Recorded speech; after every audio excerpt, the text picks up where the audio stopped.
चलिए दोस्तों, आज की इस वीडियो में हम लोग क्लास 10 के एक्सरसाइज 6.3 के क्वेश्चन को सॉल्व करने वाले हैं। ठीक, इसके पिछले वाले वीडियो में हम लोग इसमें 3 प्रमेय पढ़े थे।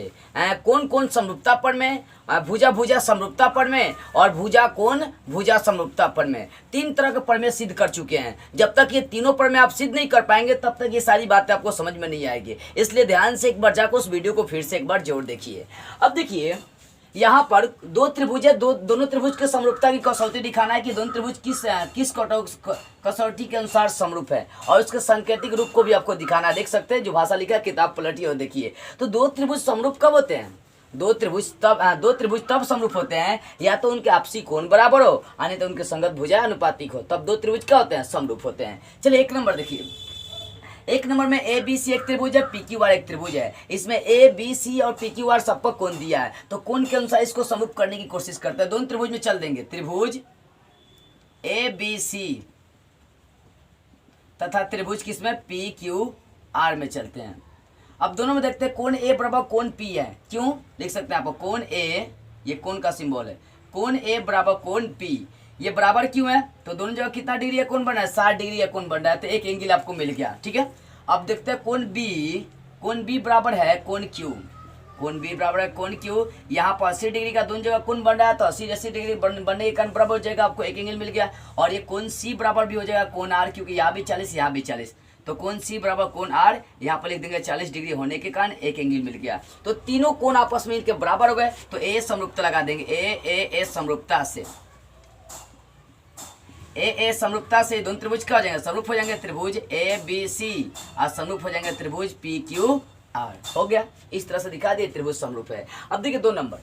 अब 2 नंबर है आपका ए बी सी त्रिभुज है, पी क्यू आर समरूप है, तो उसी भुजा का बटा करेंगे जिसमें कट जाए। ठीक है ना, मतलब क्लियरली मान आ जाए। जैसे ए बी का बटा किसके संग करते हैं? तो ए बी का बटा 4 के संग करते हैं, क्यू आर के संग, क्योंकि ए बी बटा क्यू आर करेंगे तो 2 दूनी 4। यहाँ पर ए सी बटा ये पी क्यू करेंगे तो 3 दूना 6, अढ़ाई बटा 2 5 करेंगे तो आपका 2 आ जाएगा, 1/2 आ जाएगा। तो उसी के अनुसार बटा करेंगे जिसमें कट सके मान कुछ। ठीक है ना, चलो यहाँ पर उठाते हैं ए बी, इस त्रिभुज में लिखते हैं यहाँ पर त्रिभुज किसमें? ए बी सी में, त्रिभुज ए बी सी तथा त्रिभुज किसमें? पी क्यू आर में, तथा त्रिभुज पी क्यू आर में चलते हैं। तो यहाँ पर देखने को क्या मिला है? ए बी अब बटा उठा के चलते हैं क्यू आर, ए बी बटा क्यू आर। तो ए बी का मान देख सकते हैं 2 और क्यू आर का मान है 4। ये कटिस होगा, 2 एकम 2, 2 दूनी 4, हो गया 1/2। अब आगे चलते हैं बी सी बटा यहाँ पर करते हैं पी क्यू, बी सी बटा पी आर करते हैं, क्योंकि यहाँ अढ़ाई है और अढ़ाई का बटा 5 करेंगे तो कट जाएगा आपका।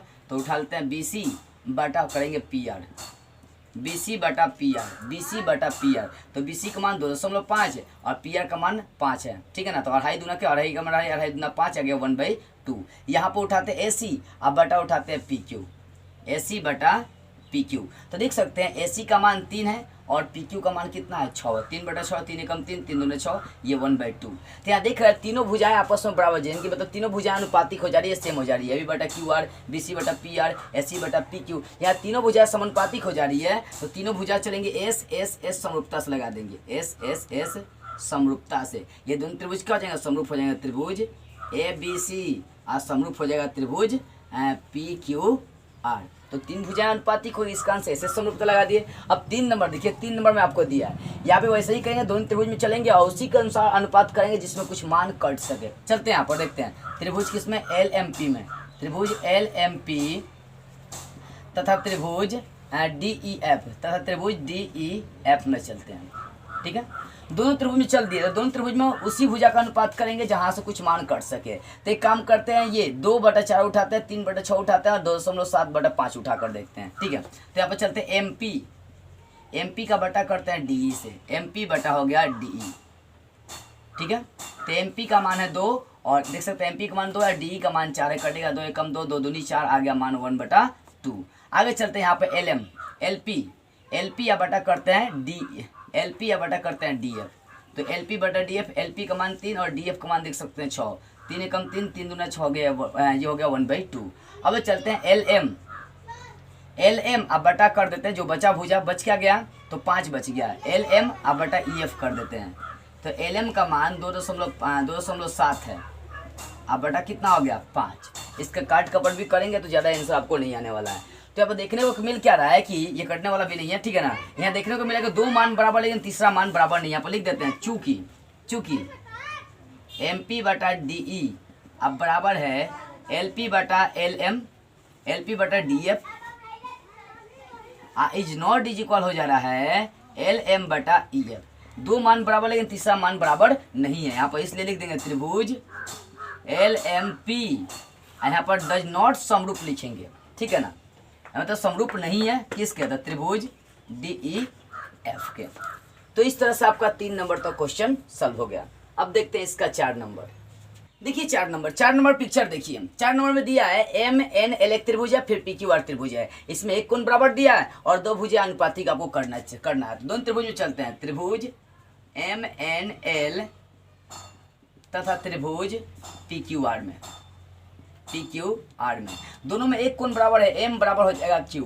कोण एम बराबर कोण क्यू, क्यों तो 70 डिग्री होने के बराबर एक कोण आपको मिल गया, ठीक है। अब भुजा अनुपातिक करते हैं, 2.5 का 5 करेंगे और 5 का 10 करके देखेंगे। चलिए यहाँ पर एम एन अब बटा करके चलेंगे पी क्यू। तो एम एन का मान 2.5 है और पी क्यू का मान 5 है। तो 2.5 का पढ़ा 2 बार पढ़ेंगे तो 5 आ जाएगा, 2.5 कम 2.5, 2.5 दूना 5, तो ये निकल जाएगा 1/2, ठीक है। उसके बाद इधर चलते हैं, इधर से करते हैं एम एल अब बटा करते हैं क्यू आर, एम एल बटा क्यू आर। तो एम एल का मान है 5 और क्यू आर का मान है 10, कटेगा 5 से कम 5, 5 दूना 10 हो गया 1/2, ठीक है।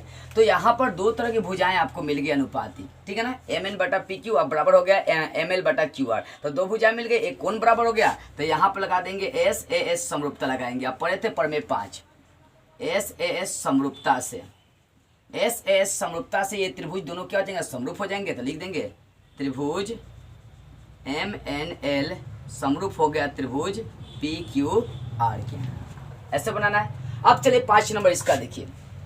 5 नंबर में ए बी सी और डी ई एफ आपका 2 त्रिभुज है, जिसमें एकदम सेम ऐसा है दिया, एक कोण बराबर दिया, 2 भुजा अनुपातिक करना है। तो दोनों त्रिभुज में चलिए त्रिभुज ए बी सी तथा त्रिभुज डी ई एफ में चलते हैं। तो यहाँ कोण ए बराबर हो जाएगा कोण एफ, कोण ए बराबर कोण एफ, क्यों, क्योंकि ये दोनों का कोण सेम है 80 डिग्री है, ठीक है। आगे चलते हैं, अब भुजानुपातिक करते हैं। ये 2.5/5 करेंगे, 3/6 करेंगे। चलते हैं यहाँ पर, यानी ए बी आप बटा करेंगे डी एफ, ए बी बटा डी एफ। ए बी का मान 2.5 और डी एफ का मान 5 है, कटेगा 2.5 कम 2.5 दूना 5 यानी 1/2 आ जाएगा, ठीक है। अब यहाँ से चलते बी सी आप बटा करते हैं ई एफ, बी सी अब बटा ई एफ। तो बी सी का मान कितना हो गया, बी सी का मान 3 और ई एफ का मान हो गया 6, कटेगा ये भी 3 कम 3, 3 दूना 6, 1/2। तो यहाँ देख रहे हैं 2 तरह की भुजाएं आपस में बराबर जा रही है, ए बी बटा डी एफ और बी सी बटा ई एफ, ठीक है ना। 2 भुजाएं और एक कोण आपका मिल जा रहा है। तो यहाँ पर वैसे ही करेंगे एस ए एस समरूपता से, एस एस समरूपता से ये दोनों त्रिभुज क्या हो जाएंगे, समरूप हो जाएंगे। तो लिख देंगे इसलिए त्रिभुज ए बी सी समरूप त्रिभुज डी ई एफ, ये दोनों त्रिभुज समरूप हो गए, ठीक है। अब यहाँ देखो, यहाँ पर थोड़ा सा दिमाग लगाने वाला क्वेश्चन है, बस सेम ऐसा ही है लेकिन थोड़ा सा दिमाग लगाएंगे। पहले त्रिभुज में बात करते हैं, D E F, D E F में चलते हैं। अब सोचिए एक त्रिभुज में तीनों कोणों को, त्रिभुज के तीनों कोणों का योग कितना होता है, 180 डिग्री होता है। तो यहाँ पर 2 कोण दिया 70 डिग्री 80 डिग्री। तो सोचिए 2 कोण दिया, तीसरा कितना होगा, तो दोनों को जोड़ देंगे, जो बचेगा वो तीसरा होगा। 180 से घटाएंगे, 80 और 70 जोड़ेंगे 150। इसका मतलब ये वाला जो कोण होगा तीसरा, ये 30 डिग्री होगा। क्यों, क्योंकि तीनों को जोड़ने पर 180 डिग्री आना चाहिए। तो 80 और 70 जोड़ेंगे तो 150 और 30 जोड़ देंगे 180, तीनों कोणों का योग होगा 180। अब यहाँ पर भी वैसे ही देखो, Q का मान 80 डिग्री और R का मान 30 डिग्री है। तो 2 कोणों का योग कितना हो गया, 110 डिग्री हो जाएगा। 80 और 30 जोड़ेंगे 110, अब बचेगा कितना, यहाँ पर 70 डिग्री बच जाएगा, ठीक है ना। तो तीनों कोणों का योग मैंने क्या किया, लगाकर वहाँ पर जो कोण बचा था उसको निकाल दिया। अब दोनों त्रिभुज में चल दीजिए, त्रिभुज डी ई एफ तथा त्रिभुज पी क्यू आर में, त्रिभुज डी ई एफ तथा त्रिभुज पी क्यू आर में चलते हैं। तो देख सकते हैं यहाँ पर कोण डी बराबर कोण पी है, कोण डी बराबर कोण पी, क्यों, क्योंकि दोनों जगह 70 डिग्री का ही कोण बढ़ा है, एक एंगल मिलेगा। और कोण ई बराबर कोण क्यू है, कोण ई बराबर कोण क्यू है, क्योंकि दोनों जगह 80 डिग्री का ही कोण बढ़ा है, एक एंगल और मिल गया। और कोण एफ बराबर कोण आर कर देंगे, कोण एफ बराबर कोण आर, ये भी 80 डिग्री बन रहा है इसका आंसर यहाँ से एंगल क्या हो जाएगा, बराबर हो जाएगा। तो 3 कोण आपस में इस त्रिभुज के बराबर होगा, तो लिख देंगे ए समरूपता से, ए समरूपता से दोनों त्रिभुज समरूप हो जाएंगे। त्रिभुज DEF है और समरूप हो गया त्रिभुज PQR। तो इस तरह से आपका 1 का 6 क्वेश्चन क्लियर हो गया। अब देखते हैं दूसरा क्वेश्चन। अब देखिए 2 नंबर क्वेश्चन। देखिए 2 नंबर क्वेश्चन में क्या किया, 2 समानांतर रेखा है जहां पर दो प्रतिच्छेदी रेखा एक दूसरे को मतलब O बिंदु को प्रतिच्छेद करते हैं। इसमें 2 त्रिभुज बनता है ODC और OAB, ठीक है ना। इसमें दिया क्या क्या, इस चित्र में आपका पिक्चर दिया हुआ है, किताब में देख लीजिएगा। दिया है त्रिभुज ODC, ये ODC और समरूप है OBA के। ये दोनों त्रिभुज बोला है कि समरूप है, और साथ में बोल रहा है कि ये वाला कोण 125 डिग्री है और कोण D का मान कितना यहाँ पर है 70 डिग्री। तो आपको निकालना क्या क्या है, DOC निकालना है, DOC ये वाला कोण निकालना, ये वाला कोण निकालना, फिर ये वाला कोण निकालना। 3 कोण आपको ज्ञात करने हैं। तो आप पढ़े हैं मैट्रिक में, मतलब 8 क्लास में पढ़े हैं कि किसी रेखा पर यदि कोई तिर्यक रेखा आकर मिलती है, यदि किसी रेखा पर कोई किरण आकर गिरती है तो वहाँ पर जो भी आसन कोण बनता है उनका योग 180 डिग्री होता है। रैखिक युग्म आप पढ़े थे, तो यहाँ पर लिखते हैं, रैखिक युग्म से, रैखिक युग्म से 8 क्लास का तरीका यूज कर रहे हैं यहाँ पर, रैखिक युग्म से। तो रैखिक युग्म से मान लीजिए कि आपका ये BD रेखा है, इस पर कोई किरण आपका OC गिर रहा है, तो यहाँ पर ये कोण और ये कोण दोनों का योग 180 डिग्री के बराबर होगा। तो इसको लिखते हैं पहले DOC, कोण DOC प्लस इसको लिखेंगे कोण, इसको लिखते हैं कोण BOC, दोनों का योग कितना हो जाएगा 180 डिग्री के बराबर होगा रैखिक युग्म से। कैसे, ये कोण और ये कोण दोनों जोड़ेंगे तो 180 के बराबर हो जाएंगे। अब देखो कोण DOC का मान नहीं दिया, कोण DOC यहाँ प्लस है, कोण BOC, कोण BOC का मान देख सकते हैं कितना दिया 125 डिग्री अब बराबर 180 डिग्री। तो कोण DOC बराबर 180 डिग्री, ये प्लस 125 से इधर लाएंगे तो माइनस 125 डिग्री, इसलिए कोण DOC बराबर 180 में सर 125 घटा देंगे तो हो जाएगा 55 डिग्री। तो देख सकते हैं ये जो कोण था आपका कोण DOC, ये वाला कोण आपका ज्ञात होगा कितना डिग्री, 55 डिग्री आपको यहाँ पर ज्ञात हो गया, ठीक है, 55 डिग्री ज्ञात हो गया। अब आपको DCO भी ज्ञात करना, पहले तो DOC ज्ञात करना था, DOC आपका ज्ञात हो गया। अब ज्ञात करना DCO, आपको ये C वाला कोण ज्ञात करना है। तो इस त्रिभुज में चल दो, पुनः त्रिभुज DOC में चलते हैं। तो यहाँ पर तीनों कोणों का 180 डिग्री हो जाएगा। किसका, ये तीनों कोण जो है लिख देते हैं, पहला पर 55 है, दूसरा पर 70 है, तीसरा पर C है, तो जोड़ देते हैं यहाँ पर। त्रिभुज DOC में 55 डिग्री और फिर दूसरा कोण है 70 डिग्री और प्लस तीसरा कोण C है, तो C को सजा देंगे DCO, तो लिख देंगे कोण DCO अब बराबर 180 डिग्री, क्योंकि किसी भी त्रिभुज में चलेंगे तो उनका तीनों कोणों का योग 180 डिग्री होता है। अब ध्यान दो 55 और 70 जोड़ देंगे तो 125 डिग्री और प्लस कोण DCO बराबर 180 डिग्री। अब देखो ये कोण DCO को छोड़ 125 को इधर लेकर चले आते हैं, तो कोण DCO बराबर 180 डिग्री प्लस 125 इधर लेंगे तो माइनस 125 डिग्री, इसलिए कोण DCO का मान कितना आ जाएगा 180 में से 25 घटा देंगे, 125 घटाएंगे तो 55 डिग्री मान आ जाएगा। तो इस तरह से आपका ये वाला भी कोण निकल गया, 55 डिग्री का ही मान निकल गया, ठीक है। तो कोण आप ये भी ज्ञात करें, DOC ज्ञात कर ले, फिर DCO ज्ञात कर लिए। अब एक और मान निकालना OAB, ये वाला कोण निकालना है, ठीक है। तो यहाँ पर साइड में ध्यान देंगे। अब चलते हैं एकांतर कोण से अप्लाई करते हैं।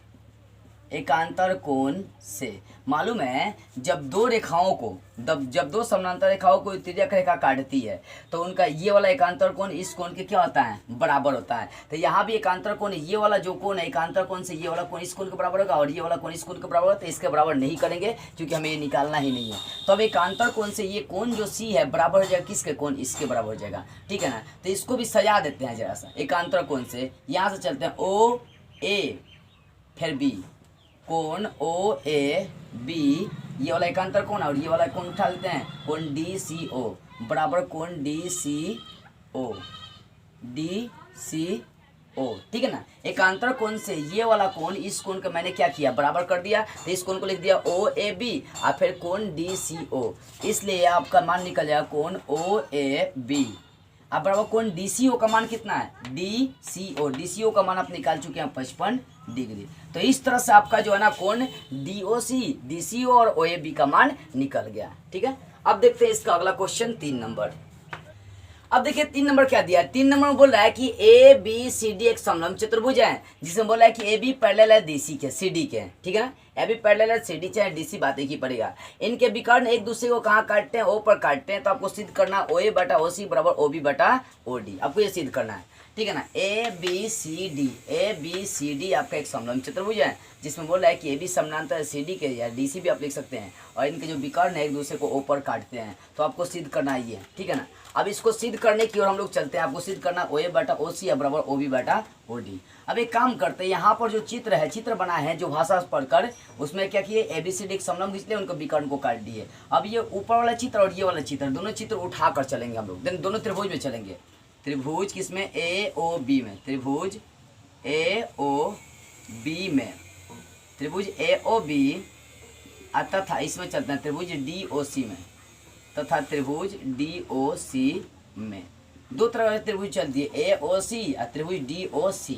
अब इसमें कौन कौन सा कोण बराबर, ये वाला और ये वाला त्रिभुज, इनके सम्मुख कोण आपस में बराबर होंगे। जब दो रेखाएं एक दूसरे को प्रतिच्छेद करती है तो उनके सम्मुख कोण आपस में क्या होते हैं, बराबर होते हैं। तो ये वाला कोण इस कोण के बराबर हो जाएगा, यानी आपको एक मिलेगा। कोण AOB लिखेंगे, कोण AOB अब बराबर कोण AOB अब बराबर होगा कोण DOC में, कोण DOC के, किसके कारण से, तो ये सम्मुख कोण है उसका, सम्मुख कोण, ठीक है। तो यहाँ से आपको एक एंगल मिल गया, ठीक है।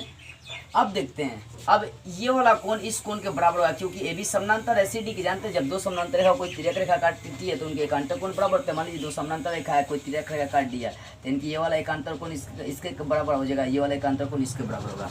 तो ये तिर्यक रेखा दो समानांतर रेखा को काट दिया, तो ये वाला कोण इस कोण के बराबर हो जाएगा। तो इसको लिखते हैं कोण ABO, कोण ABO। ये वाला कोण लिखते हैं ये कोण CD, कोण CDB, कोण CDO तक न जाएंगे क्योंकि दोनों आधा त्रिभुज है ना। कोण CDO ये किसके कारण से होगा, तो ये होगा एकांतर कोण से। 9th में पढ़ना था, एकांतर कोण से आपको एक एंगल और मिल गया, ठीक है ना। तो ये वाला कोण इस कोण के बराबर हो गया। अब ये वाला भी एकांतर कोण से ये वाला कोण इस कोण के बराबर हो जाएगा, तो इसको भी लिख देते हैं कोण BAO, कोण BAO अब बराबर ये वाला कोण है तो कोण DCO, कोण DCO ये भी किससे बराबर हो गया, तो एकांतर कोण से ही बराबर हो गया। एकांतर कोण से आपको एक एंगल मिल गया। तो तीन कोण बराबर इन दोनों त्रिभुज के, तो ए समरूपता लगा देंगे, ए समरूपता से। ए समरूपता से क्या हो जाएगा, दोनों त्रिभुज आपके समरूप हो जाएंगे जो उठाए हैं। तो लिख देंगे त्रिभुज AOB और समरूप त्रिभुज DOC। दोनों त्रिभुज आपस में क्या कर दिए, समरूप कर दिए। अब देखो जब समरूप करेंगे तो त्रिभुज की भुजाएं अनुपातिक हो जाती है। यहाँ पर अनुपातिक हो जाएगा AO अब बटा हो जाएगा OC, ठीक है ना। AO अब बटा हो जाएगा OC। यदि इस मान लो कि इस त्रिभुज में AO उठा ले तो इस त्रिभुज में आपको OC उठाना पड़ा। यदि इस त्रिभुज में इसी त्रिभुज में आप BO उठा लिए तो इसमें उठाकर चलना पड़ेगा OD। तो यहाँ पर लिखेंगे BO अब बटा हो जाएगा OD, BO अब बटा कर देंगे OD, क्योंकि है ना दो त्रिभुज चले गए हैं। तो इस मतलब पहले त्रिभुज में आप AO उठा लिए तो दूसरे त्रिभुज में OC उठा लेंगे, उस AO बटा OC। यदि इस पहले त्रिभुज में आप BO उठा लिए तो इसमें उठा लेंगे हम लोग DO, ठीक है ना। अब इसको प्रश्नानुसार सजा देते हैं, तो इसलिए यहाँ पर लिखते हैं OA है, पहले O को लिख दो OA अब बटा हो जाएगा OC। अब बराबर यहाँ भी O को पहले करो OB अब बटा OD। यही आपको क्या करना था, प्रूव करना था। तो इस तरह से आपका 3 नंबर जो प्रश्न है वो पूरी तरह से क्या हो गया, क्लियर हो गया। अब देखते हैं इसका 4 नंबर क्वेश्चन। अब देखिए 4 नंबर क्वेश्चन दिया है, पिक्चर देख सकते हैं 4 नंबर का। 4 नंबर में दिया है 4 नंबर में क्वेश्चन दिया है। यहाँ पर पिक्चर में आपका P है, ठीक है ना। पिक्चर में TQR एक त्रिभुज है जिसके TQ भुजा पर P एक बिंदु है, वहां से दो रेखाएं खींची गई है, देख सकते हैं। आपको दिया क्या क्या इस चित्र में वो देखिए। आपको दिया है QR बटा QS, QR अब बटा QS। उसके बाद दिया है QT, ये वाला QT अब बटा दे दिया आपको PR, ये वाला आपको मान दे दिया है। तो सीधे क्या करना, आपको दिखाना PQS वाला त्रिभुज और उसके बाद TQR, ये पूरा त्रिभुज आपको बराबर लेकर चल मतलब समरूप लेकर दिखानी है आपको। ये वाला PQS और TQR दोनों त्रिभुज को समरूप सिद्ध करनी है। तो चलते हैं जैसा प्रमाण की ओर चलते हैं, देखते हैं सीधे इसको कर देते हैं, ठीक है। तो पहली बात यहाँ पर आपको चूंकि ये दिया है क्या, कोण 1 बराबर कोण 2 दिया है ना। तो कोण 1 और कोण 2 पर जरा सा गौर करते हैं। ये कोण जो 1 है इस क्यूटी रेखा पर बन रहा है आपका, कहाँ बन रहा है, क्यूटी रेखा पर, ठीक है। और ये जो आपका पी आर है, ये पी आर, ये कौन, यहाँ जो कोण 2 है वो कहाँ बन रहा है, पी आर पर बन रहा है। ध्यान दीजिएगा जरा सा बेटर से। तो यहाँ जो आपका ये कोण बन रहा है, ये जो कोण बन रहा है 1 पर, तो 1 के सामने वाला सम्मुख भुज आपका पी आर हो जा रहा है, 2 के सामने वाला सम्मुख भुज आपका क्या हो जा रहा है, क्यूटी हो जा रहा है। तो आप देखिए रहे हैं कि जो कोण 1 है वो पी क्यू पर बन रहा है और कोण जो 2 है वो कहाँ बन रहा है, पी आर पर बन रहा है। तो यहाँ पर जब सम्मुख कोण आपस में बराबर होता है तो उनकी भुजाएं भी, मतलब ये कोण जब भी कोण बराबर होते हैं तो वहाँ से भुजाएं निकल जाते हैं। तो कोण 1 के सामने भुजा कौन सा आ रहा है आपका, कोण 1 के सामने भुजा आ रहा है पी आर और कोण 2 के सामने आ जा रहा है भुजा क्यू। तो कोण 1 का सम्मुख भुजा निकाल लेते हैं यहाँ पर पी आर, तो कोण 1 की जगह पर लिख देंगे पी आर और साथ में कोण 2 के सामने आपका भुजा आ रहा है पी क्यू, तो ये हो जाएगा पी क्यू। तो यहाँ से निकल गया कोण 1 बराबर कोण 2 का मान निकल गया पी आर बराबर पी क्यू, ठीक है ना। अब जो दिया है यहाँ पर वो उठा लेते हैं, तथा अब चलते हैं जरा सा। अब ये क्या दिया है यहाँ पर देखो, क्यू आर अब बटा क्यू एस, अब फिर बराबर है क्यू टी अब बटा पी आर, ठीक है ना। इसलिए यहाँ पर थोड़ा सा संशोधन यही करना था, क्यू आर बटा क्यू एस अब बराबर क्यू टी को जो कहते हो छोड़ दीजिए, अब बटा पी आर, तो पी आर का मान आप निकाल चुके पी क्यू, तो इसको जो कहते हो छोड़ दीजिए पी क्यू, ठीक है। इसको समीकरण 1 ले लीजिए। अब चलते हैं दोनों त्रिभुज में जो सिद्ध करना है। अब त्रिभुज पी क्यू एस तथा त्रिभुज टी क्यू आर में, त्रिभुज टी क्यू आर में, ठीक है। दोनों त्रिभुज में चल दिए पी क्यू एस और टी क्यू आर में। तो सबसे पहली बात है पी क्यू आर और टी क्यू आर दोनों में आपका क्यू मौजूद है, तो यहाँ पर लिख देंगे कोण क्यू अब बराबर कोण क्यू, किसके कारण से, तो उभयनिष्ठ है, दोनों में उभयनिष्ठ है, एक एंगल मिल गया। और साथ में आप दोनों में ये भुजाएं प्राप्त किए हैं, ये देख सकते हैं क्यू आर अब बटा क्यू एस और उसके बाद क्यू टी अब बटा ये पी क्यू हो गया, मतलब आधा बटा आधा आपका यहाँ पर दिया हुआ है बराबर, ठीक है ना। तो यहाँ पर लिख देते हैं तथा आपको क्या प्राप्त हो गया, क्यू आर अब बटा क्यू एस अब बराबर क्यू टी अब बटा पी क्यू। तो यहाँ से दो भुजा आपको मिल गया एस एस, ठीक है ना, एस एस दो भुजा आपको क्या हो गया, मिल गया। अब ध्यान दीजिएगा, अब यहाँ से दो भुजा आपको मिल गया और एक कोण मिल गया, तो यहाँ लगा देंगे एस ए, दो भुजा और एक कोण, तो एस ए एस समरूपता से, एस एस समरूपता से, एस ए एस समरूपता से ये दोनों त्रिभुज क्या हो जाएंगे, समरूप हो जाएंगे। यहाँ पर लिख देते हैं, इसलिए त्रिभुज क्या लिखेंगे, पी क्यू एस, त्रिभुज पी क्यू एस और समरूप है त्रिभुज किसके, टी क्यू आर के, टी क्यू आर के, ठीक है ना। तो इस तरह से आपका क्या हो गया, प्रूव्ड हो गया। तो इस तरह से आपका 4 नंबर क्लियर हो गया। अब इसका अगला क्वेश्चन देखते हैं। अब देखिए 5 नंबर क्वेश्चन। 5 नंबर क्वेश्चन में क्या है कि आपको बोला गया पी क्यू आर एक त्रिभुज है, ठीक है ना, जिसमें बोल रहा है कि पी आर और क्यू आर पर आपका एस और टी बिंदु मौजूद है, एस और टी बिंदु मौजूद है। तो आपको सिद्ध करना आर पी क्यू। एक काम करते हैं, एस और टी जो बिंदु मौजूद है उसको निकाल क्या करते हैं, मिला देते हैं। तो आप ध्यान दीजिएगा, आपका बुक में क्या दिया, सारी भाषा दिया, उसके अनुसार पहले पी क्यू आर एक त्रिभुज बना लिए और पी आर पर एस बिंदु और क्यू आर पर आर टी बिंदु ले लिए और दोनों को मिला दिए, ठीक है ना। तो इसमें बोल रहा है कि ये वाला जो कोण है, ये कोण पी, ये कोण पी जो है ना कोण टी के बराबर आपको दे दिया, कोण पी बराबर आर टी एस, ये वाला कोण इस कोण के क्या दिया है, बराबर आपको दिया हुआ है। तो आपको दिखाना है कि आर पी क्यू बने पूरा त्रिभुज और ये आर टी एस ये वाला पूरा त्रिभुज और ये वाला त्रिभुज दोनों समरूप है, ठीक है। तो प्रमाण की ओर चलते हैं, साबित करने की ओर जरा सा चलते हैं। आपको ये सिद्ध करना, प्रमाण की ओर चलते हैं। तो पहले यहाँ पर ध्यान देते हैं, दोनों त्रिभुज में चलेंगे, किसमें किसमें, तो आर पी क्यू में, त्रिभुज आर पी क्यू तथा त्रिभुज आर पी क्यू और फिर आर टी एस, त्रिभुज आर टी एस में। तो दोनों त्रिभुज में एक पूरा हो गया, एक आधा त्रिभुज हो गया, उसको उठा लिए दोनों को। अब इसमें सबसे पहले चीज आपको दिया कोण बी बराबर कोण टी दिया, तो लिख सकते हैं कोण पी आप बराबर ये कोण टी आपको दिया ना, कोण पी बराबर कोण आर टी एस, ये आपको क्या किया है, दिया है। तो ये आपको क्या मिल गया, एक एंगल मिल गया, ठीक है। और उसके बाद देख सकते हैं आर पी क्यू और आर टी एस दोनों में ये आर जो है ना मौजूद है, तो लिख सकते हैं कोण आर बराबर कोण आर क्या है, तो ये लिख सकते हैं उभय निष्ठ है। ये भी आपको क्या हो गया, एक एंगल मिल गया। तो जानते हैं किसी भी त्रिभुज की यदि दो कोण बराबर होते हैं तो तीसरा कोण अपने आप बराबर हो जाता है, या ए समरूपता भी होता है, यही लगा देते हैं ए एस समरूपता से ये दोनों त्रिभुज जो उठाए थे ये वाला सब समरूप हो जाएंगे। तो लिख सकते हैं त्रिभुज आर पी क्यू समरूप और त्रिभुज हो जाएगा आर टी एस के। आपको यही प्रूव्ड करना था। ठीक है, तो इस तरह से आपका 5 नंबर क्वेश्चन क्या हो गया, क्लियर हो गया। तो बस आज की इस वीडियो में इतना ही। अगले वीडियो में ठीक इसके अगले वाले क्वेश्चन को सॉल्व करते हुए हम लोग फिर मिलेंगे।